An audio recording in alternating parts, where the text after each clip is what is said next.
It's the video of the day, LPing out nightmares away. And that way is evil, because we're playing Resident Evil. It's not Luigi's Mansion or anything. I'm your host, Nightmare, and tonight we have a guest. Hi, I'm Owen, also known as the Immortalium from Victory in Chief Gaming, and I'm here to help Nightmares get through this pretty challenging game. We've definitely been running into some problems, but we're also steadily getting better at it, I think. So that's all good. So last time, I remember we were quite low on ammunition, which is a running theme. But I also believe we knocked the statue off of the area above us. Did we actually pick up the whatever it dropped? The spark? I can't remember. Let's see. That is the map. Very helpful map. I believe it's the triangle or the Y, whichever the. Yes. Oh yeah, we did. We picked up the first Chaos Emerald. Yes, I remember you saying that.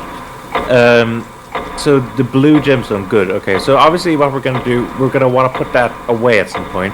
However, our weapon situation is critical. Yeah, it's a bit lacking.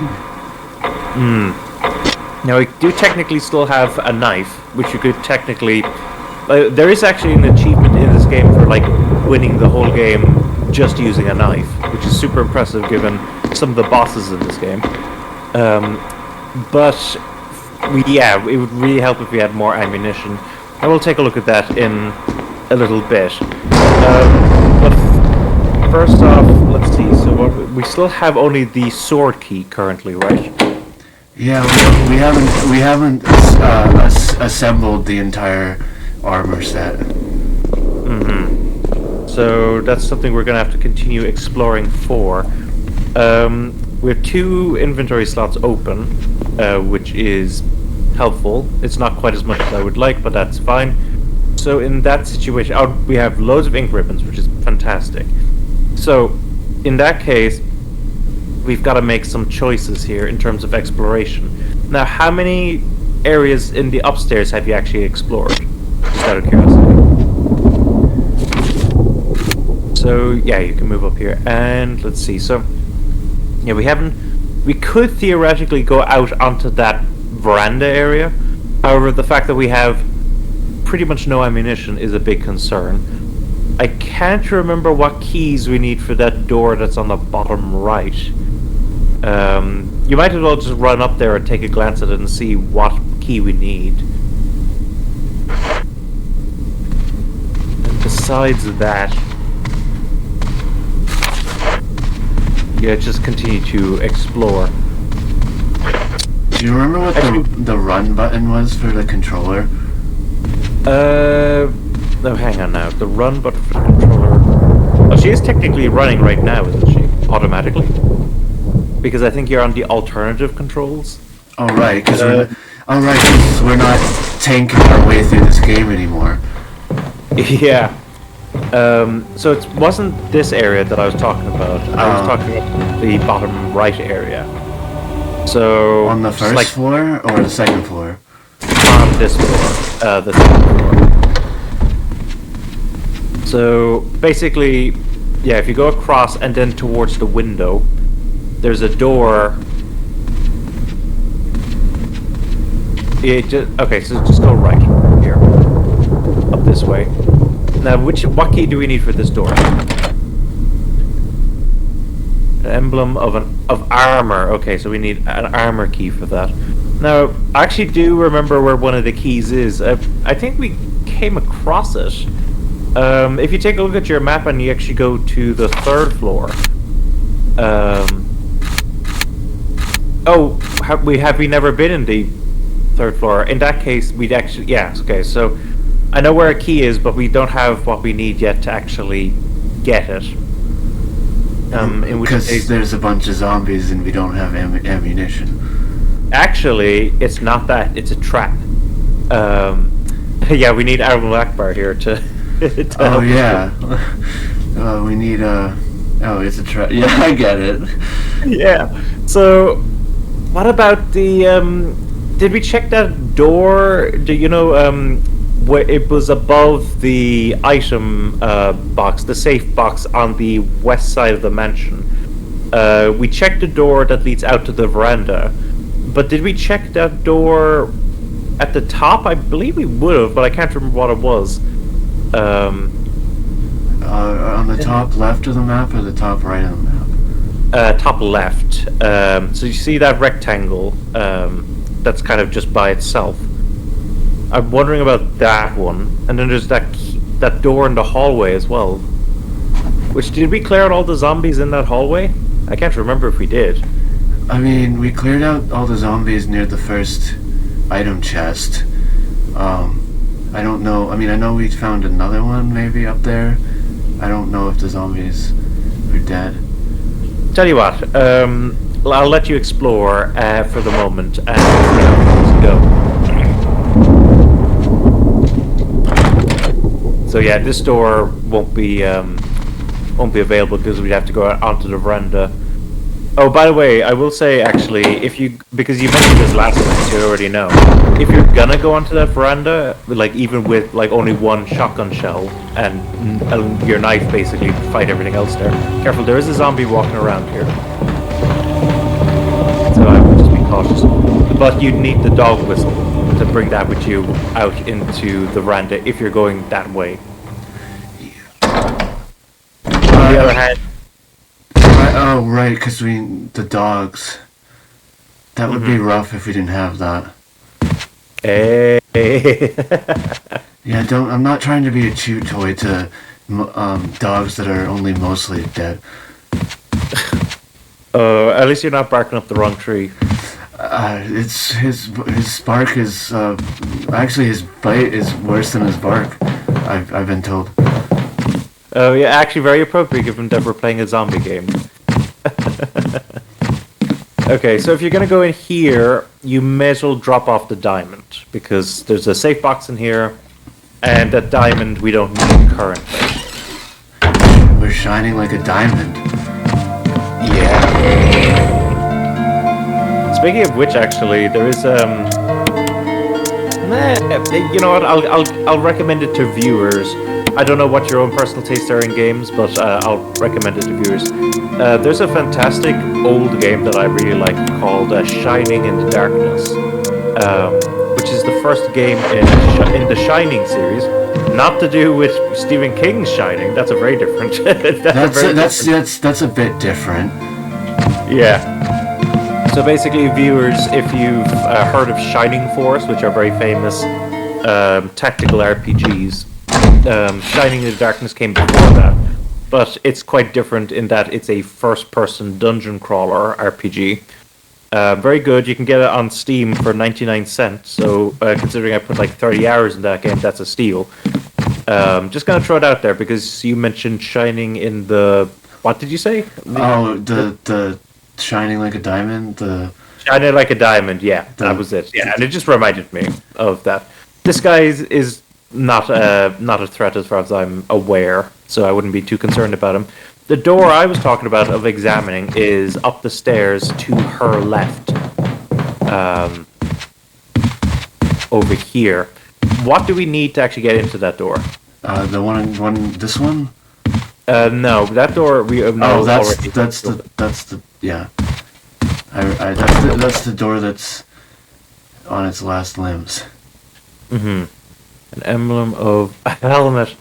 Okay. I've come across a lot of locked doors. Yeah, it's been a minute since I played a Fire Emblem game, so I don't know. Oh yeah, Fire Emblem. Because sorry. I think I'm mixing up all these references now because I was talking about Shining Force, which is kind of a precursor to Fire Emblem. You're talking about the whole, the emblem of it. Yeah, I get it. Okay.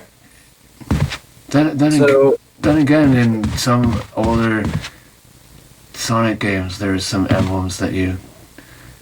Oh yeah, I forgot about those. In fact, actually, the emblems from Sonic Adventure and Sonic Adventure 2. So, yeah. I completely forgot about those. Hi, Jake from State Farm. I was wondering where you ended up. That's gonna go.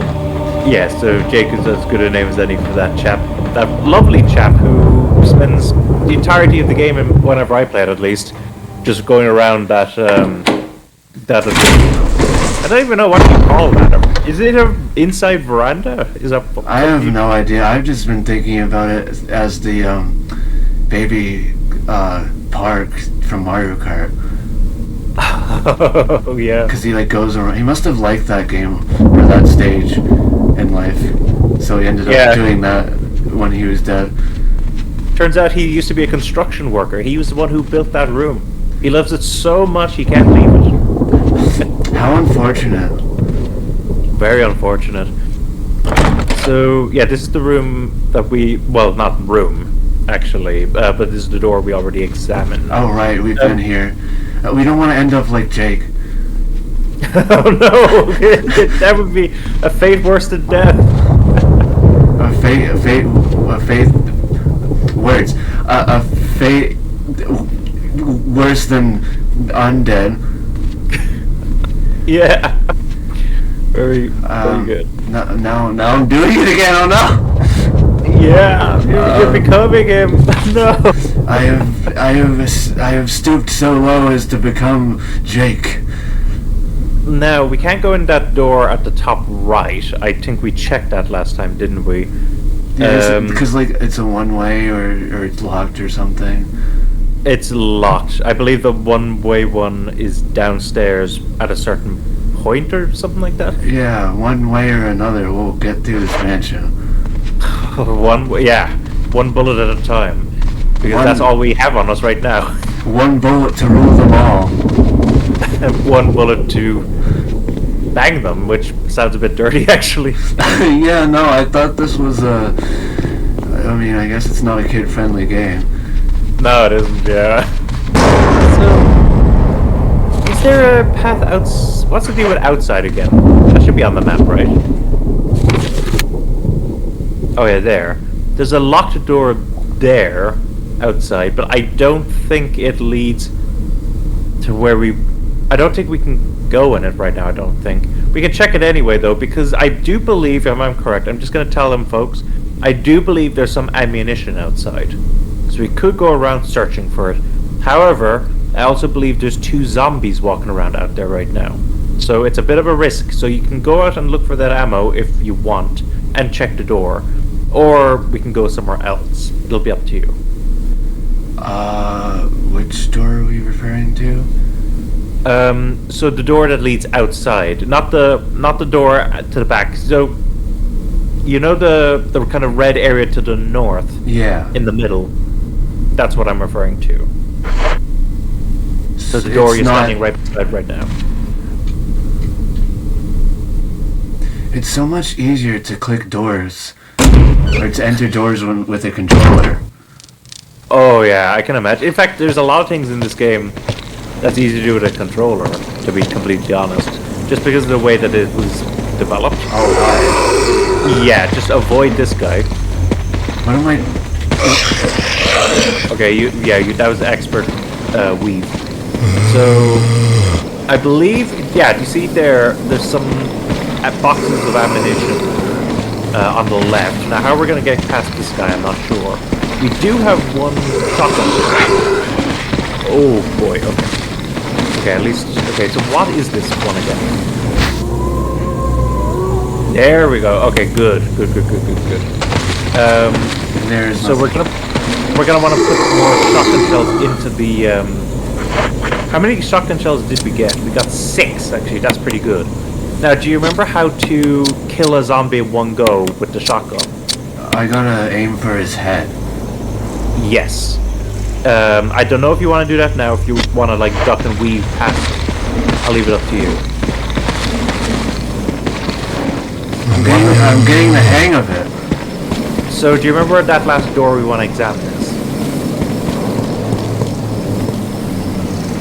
Not that one, but it's fine. At least we have more rounds of ammunition. That's always really helpful to have. Ammunition.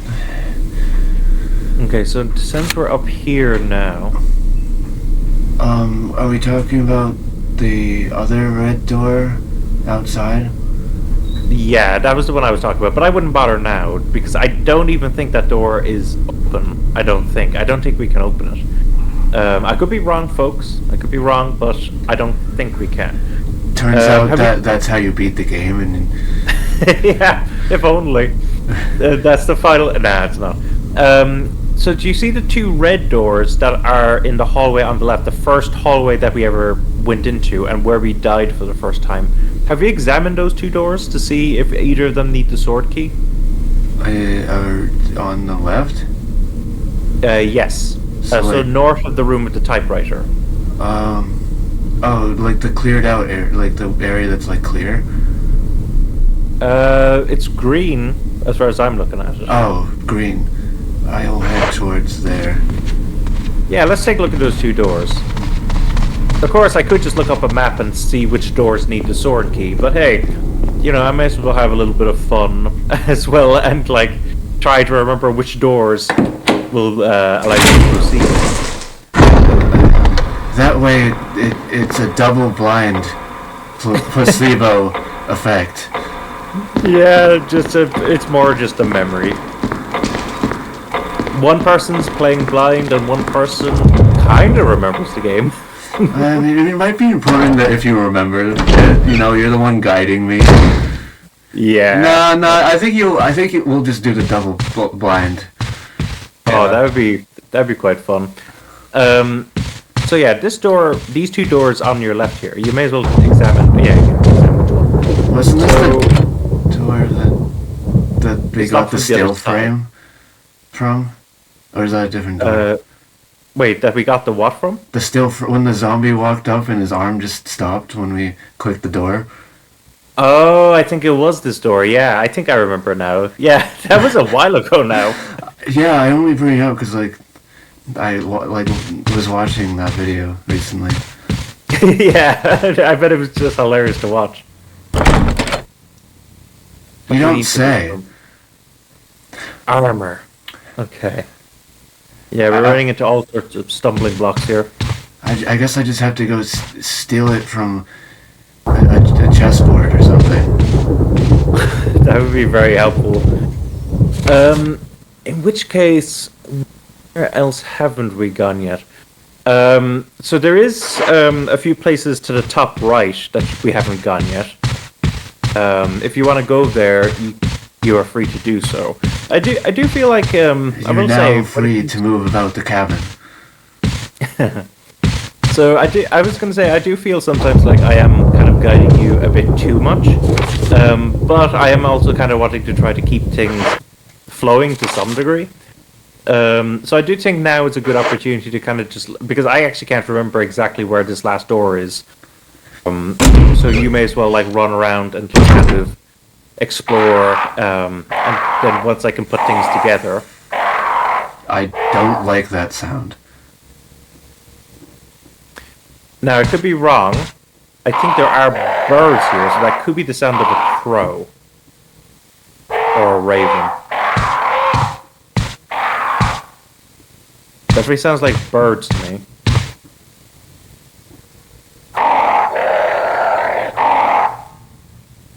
Oh, I do love this shot, actually. There's a lot of fantastic like cinematography in this game. Oh yeah, they definitely went all out. Yeah, and actually, sadly, this game it wasn't rewarded really at the time. When this came out on GameCube, it underperformed. Ah, yeah, there. And that's part of why they kind of rejigged Resident Evil 4 to make it a bit more actiony. Which did prove to be a big success because Resident Evil 4 is often considered to be one of the greatest games of all time. I guess they went action mode. Well, I would say they really went action mode when it got to Resident Evil 5. Like that's when Chris is like punching a rock, like absolutely like. Oh yeah, like the guy who didn't skip leg day or arm day. Yeah, I think I showed you a picture of him, didn't I? Oh yeah, in the first couple of us, yeah. Oh yeah, he just looks ridiculous. That is kind of a fun game though. Bad AI when it comes to your companion, but I enjoy Resident Evil 5 myself. It was actually the first Resident Evil I ever played. But I do consider, like, this is my personal pick for my favorite Resident Evil. Okay, I don't know if we've been in here before. This is actually the area that I was talking about when I thought we had been here, but we hadn't. Death is only the beginning. Okay, that doesn't actually tell you that much. Yeah, no. So, oh, yeah, this big ominous statue here. It's safe for the moment. I'll tell you because it would be quite annoying to lose our progress at this point. Although I do think you could just very easily rectify it. But you are safe. You can examine up here safely. Now, the big concern here, you see, is actually this right here. Oh, so there's an item there. The big... Oh. If you take it, the trap will engage. Yes, it will activate and those statues will come and smush you. Now, the sad thing is this is one of the keys we need. So at some point, we're going to want to, like, swap around. Now, I don't know if we can actually, like, place our current key there. I've never tried it that way. I don't think it's quite the same shape. What's the top look like again on that? Yeah, you see, it's like it's octagonal. It's spherical instead of this one's spherical. So in that case, I'm sure that was a reference. I missed that. I actually don't know what that's from. But yeah, I don't think we can swap this. We need to look for a key that looks like this, so that we can actually swap around. But okay, at least you have that in your mind right now. We can continue exploring up here if we want. As I said, we're safe for the moment at least. So death is only the beginning and death is everything. Yeah, so this guy won't harm you, but what he will do is very annoyingly go forward and stop you from actually, like, being able to go up this way, like flee the other one. If the trap is set, of course. So, you don't say. And the key is probably right there. It might be, yeah. Actually, if it's the helmet one, then yeah, that might actually be the key. That is quite a tease, though. But it's like quite a fun tease of like the key is just there out in the open, but we can't take it because we need to swap it around. Like what? Did Indiana Jones try to do that in Raiders of the Lost Ark? I can't remember. But you know the scene where he tries to swap around the stuff. It seems fine, and then all of a sudden the trap goes off and the boulder goes after him. Yeah, probably. I think he tried to do that and had to replace his whole plan. I don't know. He should have just called the replacements. Yeah. The Indiana Jones movies would be much less exciting, but much more straightforward if he could just call in the replacement. Did you see the new one? The new Indiana Jones? No, I haven't. Actually, these days I hardly ever go to the cinema. I much prefer to watch stuff from the comfort of my own home, just because I guess I don't like to say that I'm antisocial, but there's just, I don't know, it's just the fact that I'm watching a movie with a whole bunch of other people, all of whom will have like all their kind of different opinions. I don't know. But I watched it on Amazon Prime. And did you like it? Yes. Oh, that's good. I'm glad to hear that. I mean, I'll wait to say anything if you ever see it. Yeah, I'd hold off. I don't know how much of a priority it is for me, but you know, I have seen the previous like Indiana Jones movies, so maybe I'd give it a shot at some point.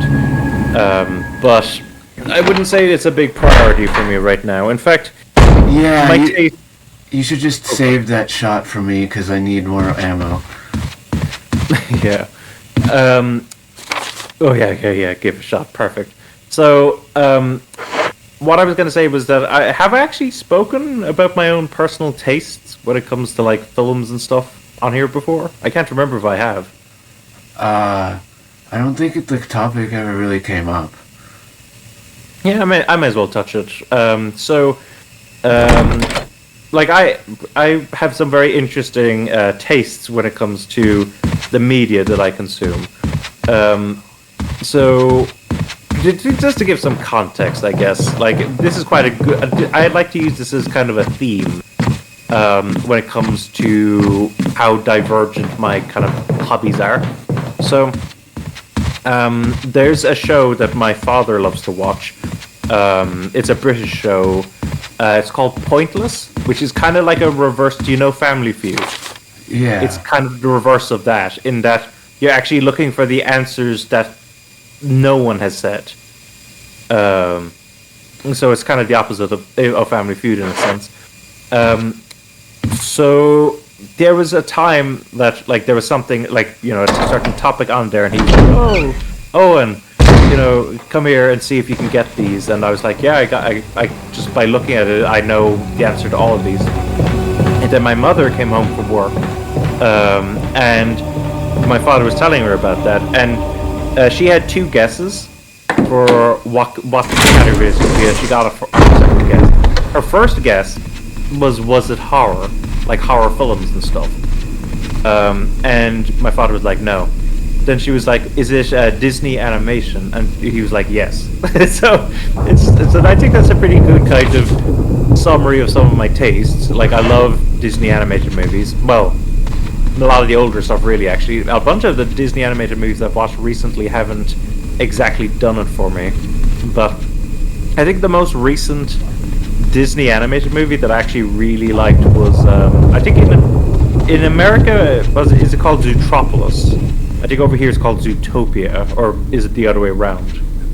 It's Zootopia here. Okay, so it's Zootropolis here. Okay, but that was the last Disney animated movie that I was like, this is actually really, really good. And then the ones I've watched after that, which I haven't seen, like I'm not super up to date. Like I haven't seen Encanto, I haven't seen whatever that one was called recently, with Strange World or something. I honestly haven't been keeping up myself. Yeah, but going back to, maybe it's a bit more appropriate rather than talk about Disney here. Maybe I should talk about the horror movies that I like to watch.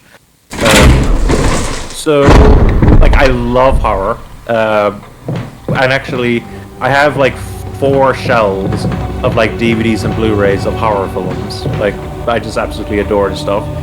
And I guess we are past Halloween now, actually. So it's a horror game. It's still relevant. So we tried. We sure did. So basically, there's a lot of different genres of horror that I like. And actually, maybe before I even talk about horror movies in general, what are your like personal tastes when it comes to horror? Do you like it? Do you dislike it? Are there certain genres you like? I mean, I'm enjoying this game because it definitely has that horror element and the zombies.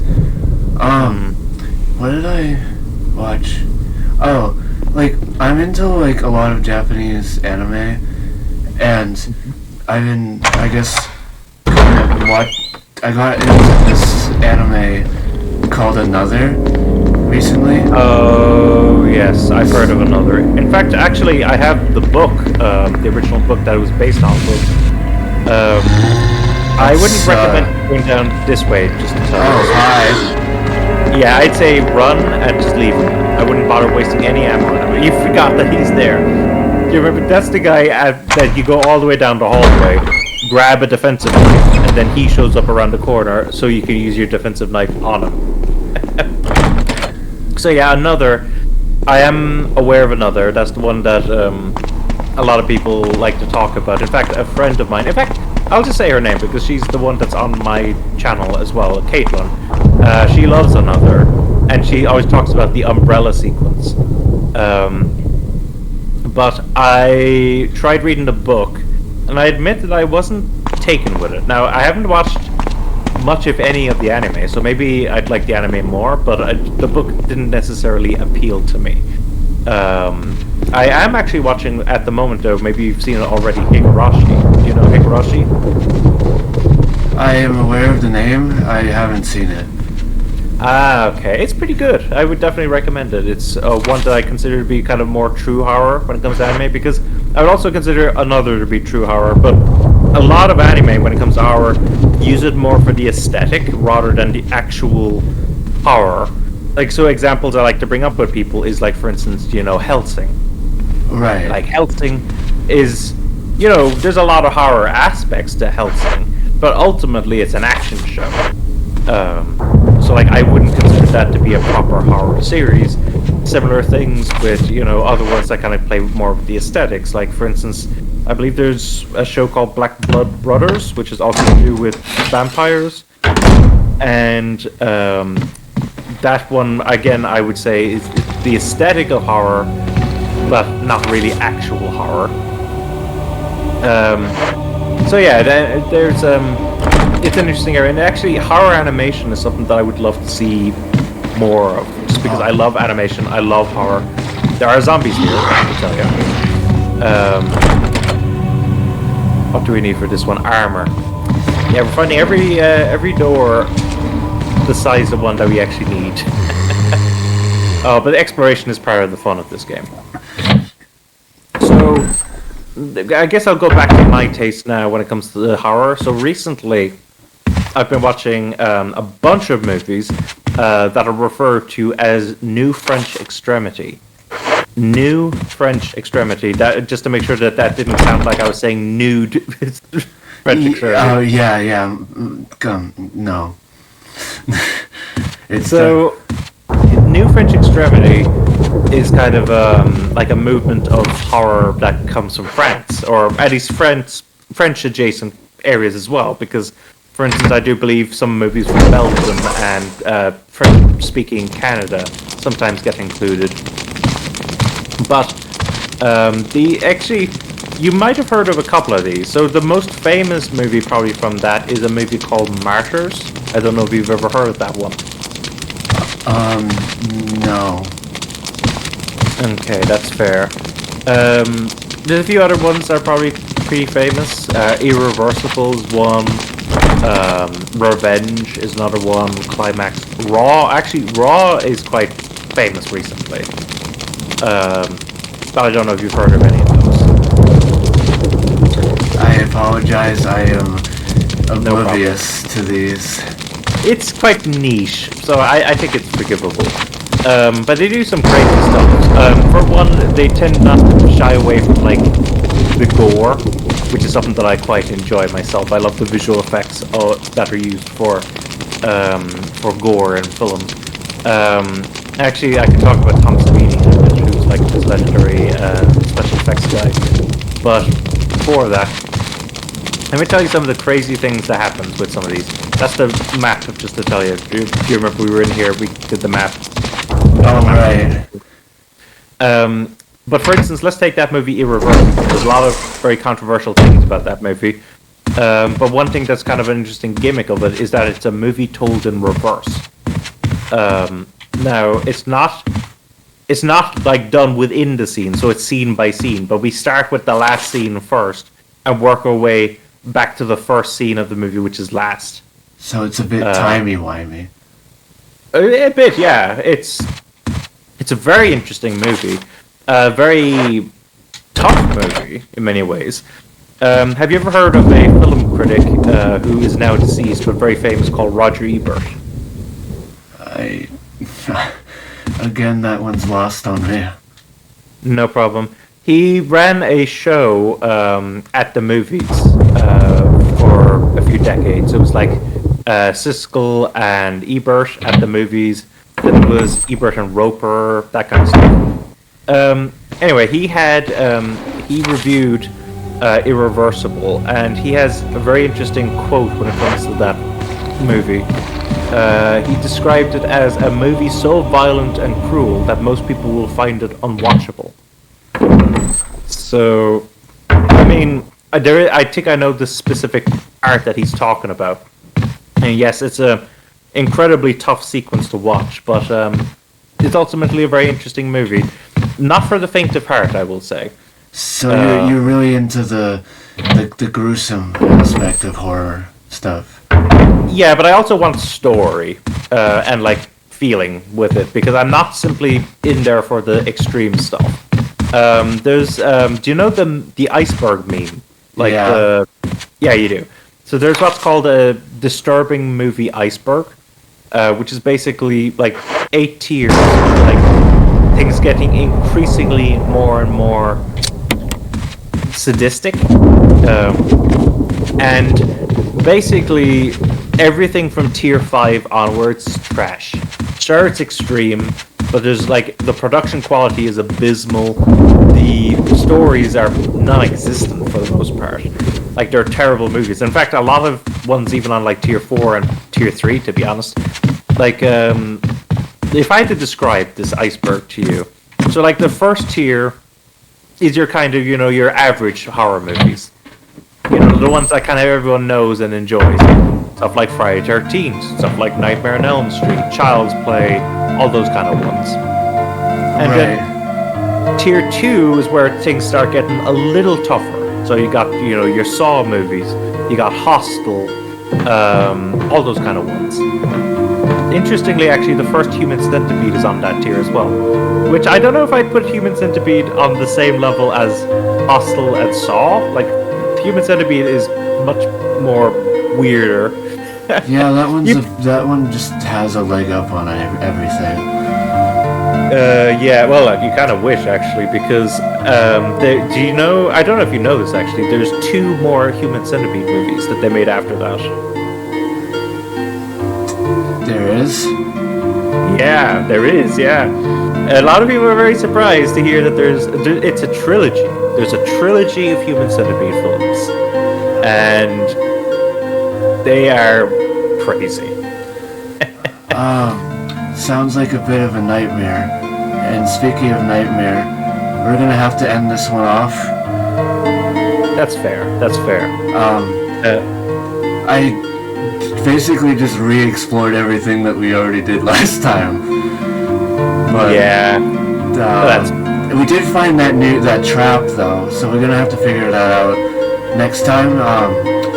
I'm your host, Nightmare, and this has been Resident Evil HD Remastered. And a brief history of my guest. I'm Owen, also known as Immortalium from Victory Chief Gaming, and I'm also signing out. Tune in next time.